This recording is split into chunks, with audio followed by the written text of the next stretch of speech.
Jesus deixou claro que todos quantos desejam lhe seguir com firmeza, hão de enfrentar perseguições. Ouçam bem, quando você lê Mateus capítulo 5, verso 11, o Senhor Jesus é claro. Ele diz que as pessoas iriam nos perseguir por causa dele, quando disserem todo mal contra vós, mentindo por minha causa. No verso 12 ele diz: alegrai-vos, porque é grande o vosso galardão nos céus, porque perseguiram os profetas que foram antes de vós. Veja que o Senhor Jesus, ele está convidando a todos para fazerem parte do seu reino, mas ele deixa claro que haverá perseguição por causa da fé nele. A irmã já fez a leitura de Mateus 10, 22. E odiados sereis de todos por causa do meu nome, mas aquele que perseverar até o fim será salvo. Veja bem que nós estamos mostrando aqui para os irmãos e as irmãs que a razão dessas igrejas serem perseguidas em países que não aceitam o evangelho pode acontecer por 4 razões. Se vocês analisarem ou estudarem sobre missões, vocês vão encontrar isso. Primeiramente, governos autoritários. Existem países que não querem que o cristianismo, não querem que o evangelho chegue lá, porque aquelas autoridades autoritárias, elas acreditam que é um risco para o seu poder, para a sua liderança, a questão dos cristãos. Isso não é de agora. Nós sabemos que ontem eu preguei ali em Rosário e falei para um grupo de pastores e igreja, mostrando que o próprio poder dos judeus não queriam a questão do cristianismo nem de Jesus, porque era uma ameaça para o bem deles por causa da política romana. Então, países como, por exemplo, a Coreia do Norte, e a irmã já citou aqui a Nigéria, mas a Índia, o Irã e alguns países da África, bem como das cidades ou países que fazem parte do cinturão de resistência da janela 10x40, existem cidades, aliás, países que não aceitam o evangelho porque as autoridades autoritárias, elas temem perder a sua hegemonia, o seu poder, a sua soberania. Então isso é muito perigoso. É muito perigoso. Vocês sabiam que hoje, até mesmo aqui no Brasil, já está se sentindo isso. Essa questão deles acharem que a igreja, ela está determinando a questão política, ou que os pastores também, algumas autoridades já temem esse particular e querem inibir e querem coibir, tolher a ação da igreja.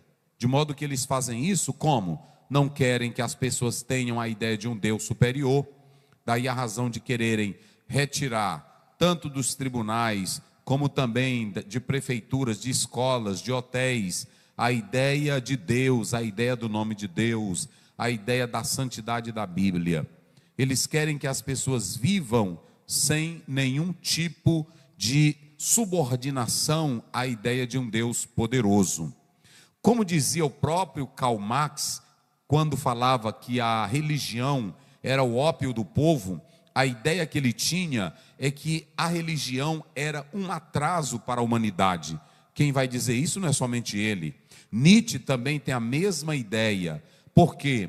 Porque eles diziam o seguinte, por exemplo, Nietzsche dizia que a pessoa, quando tinha uma necessidade, ia orar a Deus. Quando tinha uma fraqueza ou humildade, dizia que era de Deus. E nisso a pessoa se acovardava, a pessoa não tinha coragem de nada.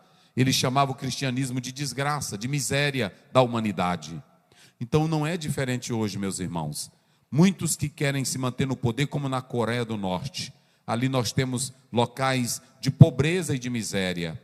E a irmã falou aqui de outros países, como a África, mas nesse caso da Nigéria, de meninas que são roubadas, tiradas do poder do pai, da casa, e são levadas para esses centros de concentrações, e lá eles mantêm sexo com elas, abusam delas, obrigam a casar com militantes, batem nos pais, nas mães, por causa da fé em Cristo. E isso é muito importante falar aqui, que esse é um dos fatores. Mas nós temos também um extremismo religioso, que é um dos fatores também que fazem com que a igreja não seja ou não tenha primazia lá fora. Grupos como o Hamas, grupos violentos, até mesmo os que são seguidores de Alá, os que defendem a prática da religião de Maomé, não aceitam o evangelho, porque eles querem ser únicos naquele lugar. E outra, lá não há uma conversão, lá há uma obrigação. E o evangelho é conversão. Nós não obrigamos evangelho para ninguém. Escutem bem, nós pregamos o evangelho. As autoridades devem entender isso, mas elas não querem compreender. Diferente dos seguidores que adotam a religião de Alá, porque se você não aceitar, se você não se voltar para ela, é morto. Mas Jesus não obriga ninguém a aceitar a sua vida de fé, a sua fé em Cristo Jesus. Lá em João 7:37, ele disse: no grande dia da festa, levantou Jesus e disse: quem tem sede, vem a mim e beba. Ouçam bem, o cristianismo não pode ser empurrado de goela adentro. Nós não empurramos. Vocês podem observar, eu sou pastor aqui há quase 11 anos. Vocês não me veem com doutrinas extremistas. Tem crente que até gosta dessas coisas. Tem líderes que gostam, tem pastores que gostam destas coisas. Eu sou crente não por obrigação. Eu sou crente não porque meu pai empurra ou empurrou o evangelho em mim. Eu sou crente porque eu decidi viver a fé que uma vez foi dada aos santos. Tem crente que quer viver a vida dele obrigada. O Senhor não te obriga a ser crente. Evangelho não é para ser empurrado goela adentro. Não. Tem crente que gosta de ser cobrado. Tem crente que gosta de ser exigido. Podem observar. Uma irmã me disse: olha, eu quase não lhe vejo pregando sobre isso ou sobre aquilo. Sabe por quê? Porque eu acredito que se você aceitou o evangelho, você vai ter sede e vai buscar aprender. Eu não preciso empurrar em você. E quando você vê um crente que ele tem mais tendência para as coisas do mundo, é sinal de que o evangelho nunca entrou nele. Porque toda pessoa que o evangelho entra, ela tem mais desejo de estar perto do céu do que da terra. É assim ou não é? Vocês podem entender o seguinte aqui esta noite: quem não vive o evangelho vai viver sempre gostando de pastores masoquistas, pastores extremistas. Por quê? Porque eles gostam dessa ideia. Tem gente que é assim. Não tem mulher que é casada, quanto mais o marido bate, mais ela é louca por ele. Tem muitas assim. Tem delas que a gente aconselha. Tem ou não tem, doutor Kelso? Tem. Do mesmo jeito é a fé. Tem irmão que gosta daquelas coisas da igreja dele, é porque é extremista. Tem deles que aqui é que é o negócio, aqui não tem. Não, evangelho não é obrigação, gente. Evangelho não é a força. Essas religiões extremistas, se você não viver de acordo com ela, você pode morrer, você pode ser expulso. E esse negócio de extremismo, a gente pensa que vem dos muçulmanos, que vem... Não, isso já vem da Bíblia. Vocês querem ver um extremismo? Coloca aí, João 9:22, só para os irmãos terem ideia. Tudo está na Bíblia. Olha aí. Vocês se lembram que Jesus curou um homem? Jesus curou um homem, e aí era para os pais ficarem alegres, porque Jesus tinha curado um homem. Era assim ou não era? Esse homem aí era o quê? Quem se lembra? Ele era cego. Aí Jesus curou ele. Aí eles perguntaram: quem foi que te curou? O que foi que o rapaz disse para eles? Jesus me curou. Aí eles: nós não acreditamos. Aí diz: pergunta os pais. Aí os pais disseram assim: olha aí, porque temiam aos judeus? Porque os judeus já tinham resolvido que se alguém confessasse ser ele o Cristo, o que acontecia? seriam expulsos da sinagoga. Os pais estavam alegres, os pais ficaram felizes, mas eles jogaram. O menino já tem idade, pergunte a ele. Eles não queriam se comprometerem para não perder a residência deles ali. Agora vocês ouviram aqui a oração do irmão, o nosso conforto. Aí olhe para mim aqui, é muito bom aqui no Brasil a gente cantar, eu estou de vitória em vitória, é bom ou não é? Mas e os irmãos que estão lá na Índia, que estão na África, tendo o templo invadido, casa queimada, braço decepado, tendo a vida arrasada, vivendo como escravo. Teve um rapaz na Índia que encontraram ele com a Bíblia, bateram nele, prenderam ele. E aí? E esses irmãos que estão lá? Me digam como é que fica. E nós estamos tendo uma cultura totalmente errada, que a gente pensa que evangelho é um oba-oba. A gente pensa que um evangelho é programa de final de semana. Evangelho é decisão, gente. Evangelho é compromisso. Olhe para mim esta noite, eu quero falar algo muito sério com vocês e os senhores aqui hoje. Evangelho é compromisso. Essa questão de você pensar que evangelho é um showzinho na igreja, você pensar que evangelho é balé na igreja, você pensar que evangelho é um pregador, uma pregadora ter fama, isso não é evangelho, gente. Evangelho é compromisso. Meu Deus do céu, tem irmão aqui que só quer ser crente se ele tiver uma estrutura, se Deus estiver abençoando ele. Agora, olhem lá para o Oriente, quantos cristãos não estão sendo perseguidos e mortos. Agora eu vou dizer uma coisa para vocês, às vezes aquele que está lá tem mais fé do que aquele que está cantando aqui, é só vitória, é só vitória, é só vitória. Porque o que está lá, ele está sendo o braço cortado, e aí o grupo extremista está dizendo, nega o teu Jesus, mas ele prefere ter o braço cortado do que negar a fé em Jesus. E tu aqui despreza o teu Jesus se a tua conta não ficar gorda. Tu aqui no Brasil está desprezando Jesus se ele não te der um casamento, é assim ou não é? Tu aqui está deixando de se congregar se Jesus não te curar. E que compromisso é esse teu com Jesus? Que compromisso é esse teu com Jesus? Meu Deus, eu vou dizer uma coisa, meus irmãos, nós estamos aprendendo, nós estamos precisando rever os nossos conceitos de fé. De fé. Se a gente não rever o nosso conceito de fé, nós estamos perdidos. Tem muito crente aqui, eu duvido, tem muito crente que está aqui, tem deles aqui que até a gente diz assim, vamos adorar a Deus, ele fica sentado. Agora eu queria ver uma peixeira, bem na barriguinha dele. Se tu disser que tu é crente aqui, tu morre agora. Esse que não fica nem em pé para Jesus, vocês acham que ele teria coragem de enfrentar isso? Não, tem não. Tem não. E tem gente que está todo enganado. Ontem, um irmão na live da escola dominical, ele ficava perguntando, gente, eu não vejo o pastor Zé falando línguas. Será se ele é crente? Eu fiquei me perguntando o nível de fé desse irmão. Primeiro, ele já está errado, porque ele não tem nada a ver com a minha crença. Quem tem é Jesus. E segundo, é que língua estranha não define o meu nível de fé. Até o diabo fala língua estranha. Os demônios falam língua estranha. A minha fé não é definida pelo nível de pulo ou de grito que eu dou. A minha fé é definida pela fidelidade que eu tenho a Deus. Você tem que entender que o dom não é sinal de fidelidade de fé. Curar não é sinal de fidelidade de fé. Não tem nada a ver isso. Meu Deus do céu, aonde nós vamos chegar? Aí aqui no Brasil, escutem bem, tem hora que eu penso que é bom mesmo vir uma perseguição. E das grandes, para a gente saber quem é que vai ficar de pé.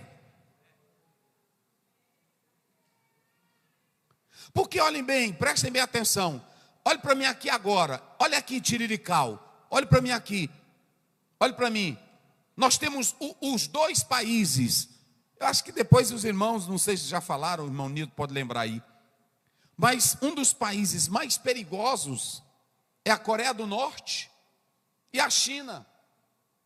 Eles não aceitam Eles não aceitam. E outra coisa, se pegar um crente com a Bíblia, além de pé, tem deles que nunca mais são encontrados. Outros são colocados para campos de trabalhos forçados. Tem deles, eu li o relatório, tem deles que nunca mais viram a esposa. Nunca mais viram a esposa. E será se você tem condições de viver essa fé?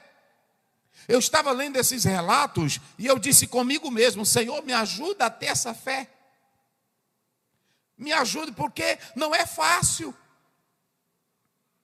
Eu mesmo fiquei dizendo para mim: Senhor, me dá esse nível de fé. E aí?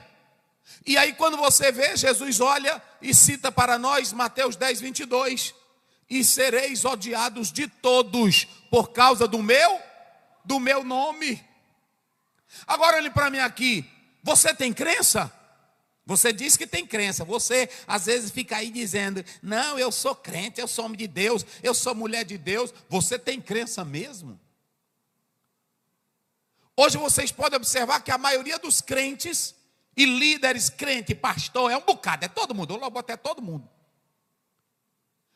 Se vocês analisarem, queridos irmãos, você não vê um crente hoje na face da terra, aqui, para lá tem, não sei aqui no Brasil, glorificando a Deus por sofrer pelo nome de Jesus.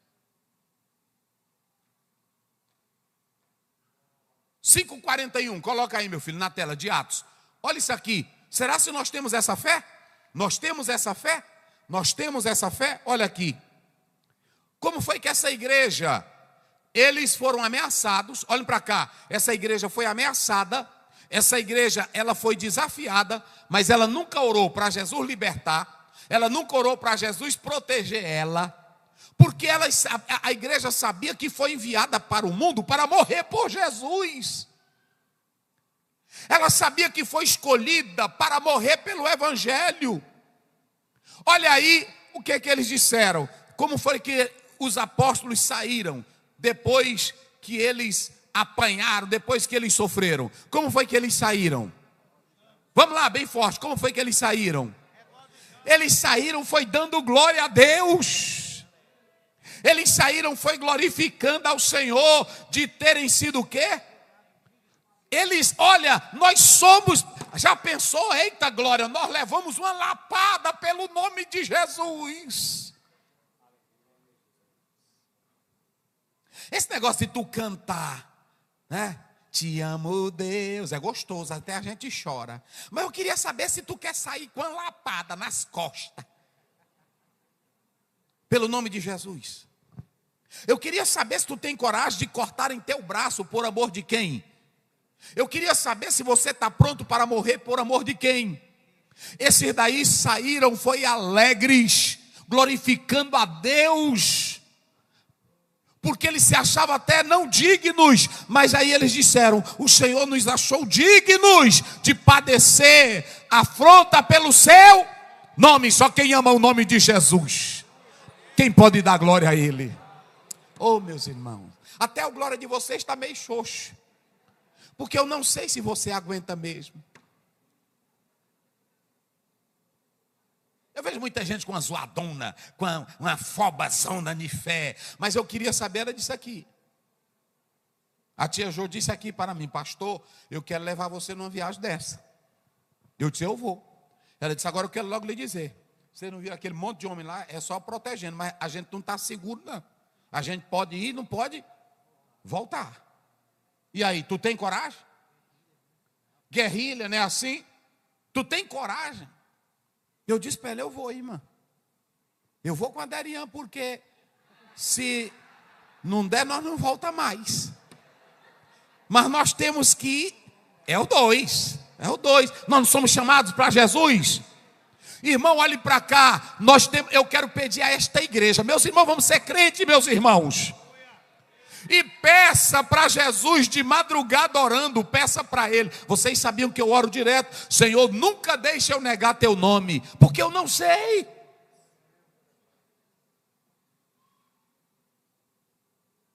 E aí quando nós atentamos para isso, você pode observar, olha o que Paulo diz Em 2 Coríntios 12, 10, olha o que Paulo diz: pelo que eu sofro, olha aí, necessidade, eu sou perseguição, fraqueza, necessidade, injúria, perseguição, angústia. Leiam aí vocês bem forte depois. Por amor de quem? Vamos lá, diga bem forte, por amor de quem? Grita a igreja mais forte, por amor de quem? Agora me digam, olha a crença desse homem. Pelo que sinto prazer, ele sentia prazer no quê? Vamos, digam, ele sentia prazer no quê? Nas fraquezas. No que mais? No que mais? No que mais? No que mais? Por amor de quem? Por amor de quem? Por amor de quem?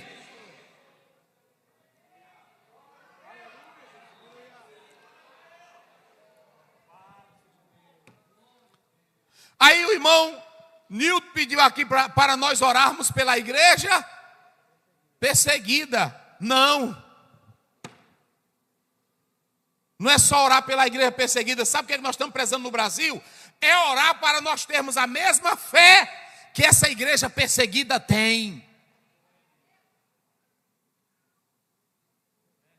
Vocês sabiam disso? Porque a igreja perseguida, olha para cá, irmãos, olhem para mim aqui agora. Um crente que a pessoa leva um tapa na cara, ou leva uma lapada, que nem aquele menino levou, que a tia João mostrou aqui. Aí ele não nega Jesus. Será se tu? Aí tu vai orar por ele, que tu não tem nessa fé, tu vai orar como? Eu já estou pensando que os de lá tem que orar por nós. Eu estava lendo sobre a igreja perseguida. Aí lá, se vocês analisarem, na China, na Nigéria, tem pastor lá que está dirigindo o culto, e eles entram com metralhadora e matam os crentes, e levam o pastor para ser escravo. Eles não aceitam. Aí a minha pergunta é: são igrejas perseguidas? Vamos orar? Sim. Mas sabe qual é a oração no Brasil? Senhor, também nos dá autoridade como eles têm lá, para não negar o teu nome, porque a Bíblia diz: ser fiel até a morte.